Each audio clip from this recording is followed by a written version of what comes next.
What else we got, Eldest? Hey, Stav. I love the show. I've been listening to every episode for the past year or so.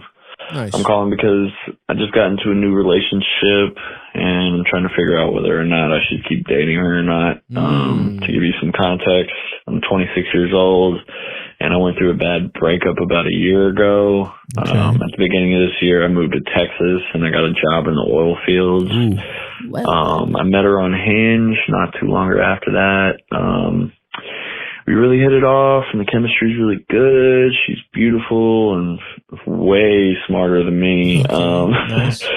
We've been dating for about 3 months now. The problem is she recently told me her parents would never accept me because of my blue-collar background. Apparently that's going to be a big problem because she's South Asian and family ties are super important to them. Okay. She's getting her PhD in computer engineering and is looking at a job at one of these tech companies at fucking like $200,000 or $300K a year in a few years from now when she's done with school. I mean, I'm not doing too bad for myself. I'm making close to $100K between my job and the side work I do. And I just bought a house this year. It seems like none of that's going to matter though to her parents because I don't have any degrees. So I'm trying to decide if this is worth the hassle or should I cut it off now and save myself the heartbreak later on, or say fuck it and try to make it work. It seems like even if we try, this is always going to be a headache. I really don't know what to do because she's really perfect for me besides that. I'd love some advice. Thank you. Yeah, that's a tough one because it's like this is like a fucking old-fashioned problem. It's like a fucking problem. I was just going to say this is like Jack and Rose on the Titanic. Yeah, legitimately. Yeah. And the immigrant thing, I was confused, and I was like, oh yeah, it's just like this is immigrants really love to be like, you got to do better. You were frothing about to hear that it was a white girl, and then when he said that part, you were like, oh well. No, it just made more sense to me. Yeah, because it's like the idea of like, I mean, don't get me wrong, it still would have made sense if it was like kind of like some kind of Texas aristocracy shit. Like that still exists, but it's less so.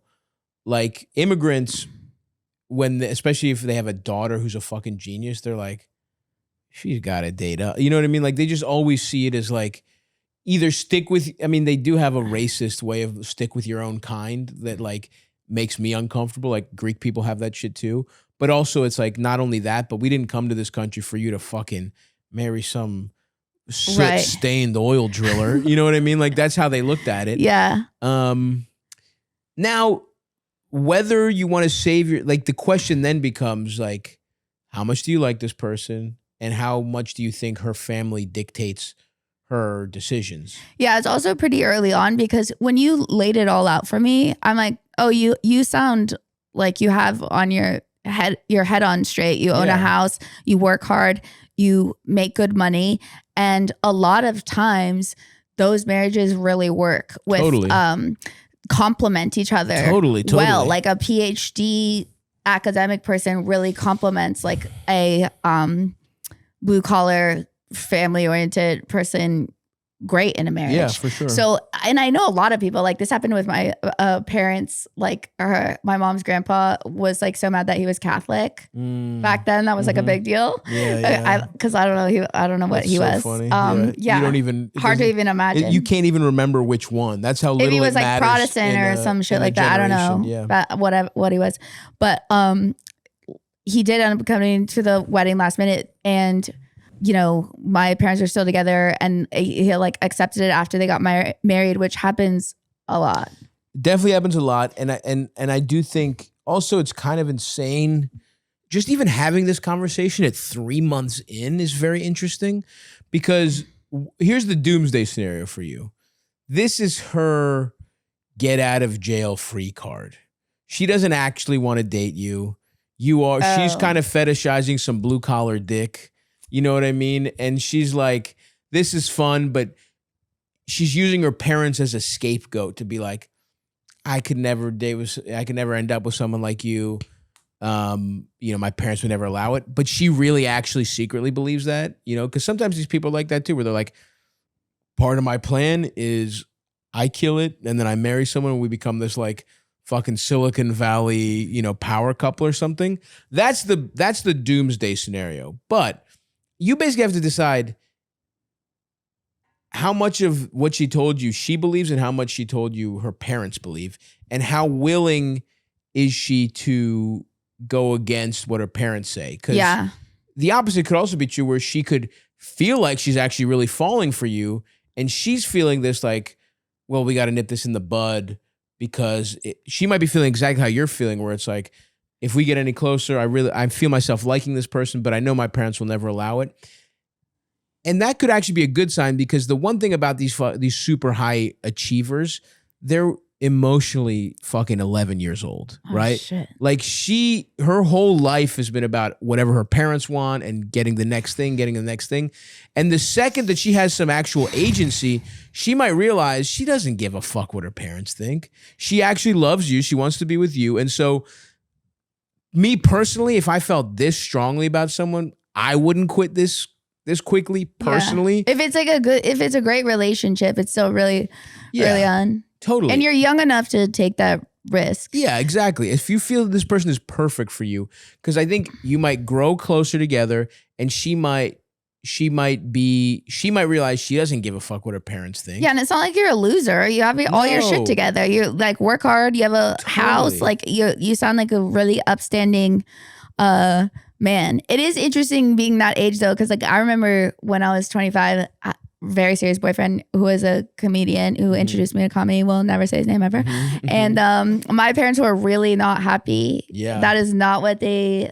They're probably right. Oh, and then I became one. I made it. Your parents were so correct. Yeah, and then this person ruined your life. Unbelievably correct. You'd be selling commercial real estate in all of Southern California. I never did that, and that's something that you fabricate to the masses. So it's so peculiar that you try to put that story out I gotta find all the time. I gotta find that picture. No, you better not.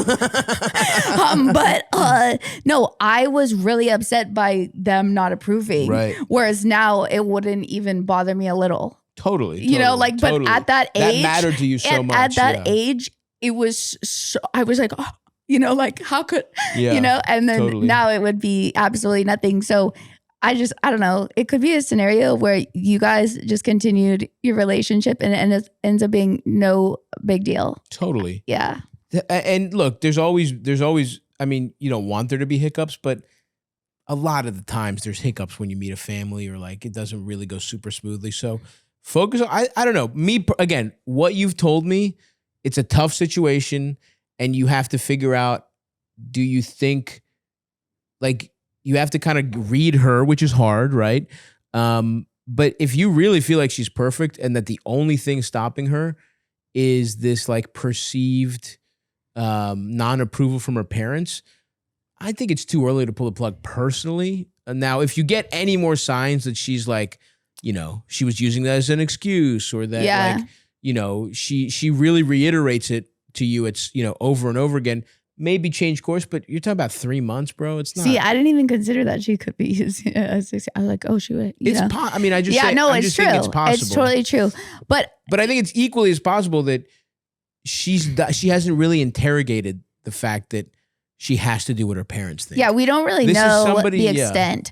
But this has been happening for centuries. Like, this is tale as old as the Lady and the Tramp. Yeah, exactly. But also, like, I think it's probably different for men, because men don't care as much. But if I was gonna marry someone and their family didn't like me, that would crush me. That would devastate me. Yeah, I don't think I would give a fuck at all. I think it would be annoying, but I would kind of be like, I would be so hurt, because I would be like, this is my new family. Like, right. Like, what do you mean? Well, that's because you love your family. Yeah, I love my family so much, and like I love my family so much, and I expect that I would love my husband's family, but maybe not. I don't know. Yeah, for me, I'd be like, one less of these I gotta fucking deal with. Men. I think, yeah. Well, it's also what your family. My family's been, no disrespect, I love them, but a lot of headaches. Do they listen to this? Nah, they don't listen to fucking every episode. I forget that like anyone ever hears anything I say, that I'm like, oh, I'm just seeing my friend. Yeah. That is part of the job. Is there's thousands of hours of me saying shit I don't remember. Right. I know. That's so hard. Yeah. Okay. You just have to accept it at a certain point. Oh, okay. But yeah, good luck. We're rooting for you. Yeah, we are rooting for you. And I think you sound hot with a big hawk and a heart of gold. Yeah, he does. So I'm rooting for you, pal. And you got your shit together. We love that. Yeah, she could do much worse than you. Absolutely. She wants to be with some fucking pencil neck. Yeah, some loser. Doesn't even know how to smash. Yeah. She wants some limp dick fucking She doesn't even know how to pound it like Landman. No, dude. You're laying it down like Billy Bob. Oh. I didn't get the Billy Bob thing for so long until I saw this one show called, I think it was called Bloodline, where he plays a alcoholic lawyer. And, I was that awakens something in you. Yeah. And I was like, oh, I get it. This little skinny man that has such a way about him. Charmer. Maybe you'll find yourself an alcoholic lawyer, Blair. Don't hurt me.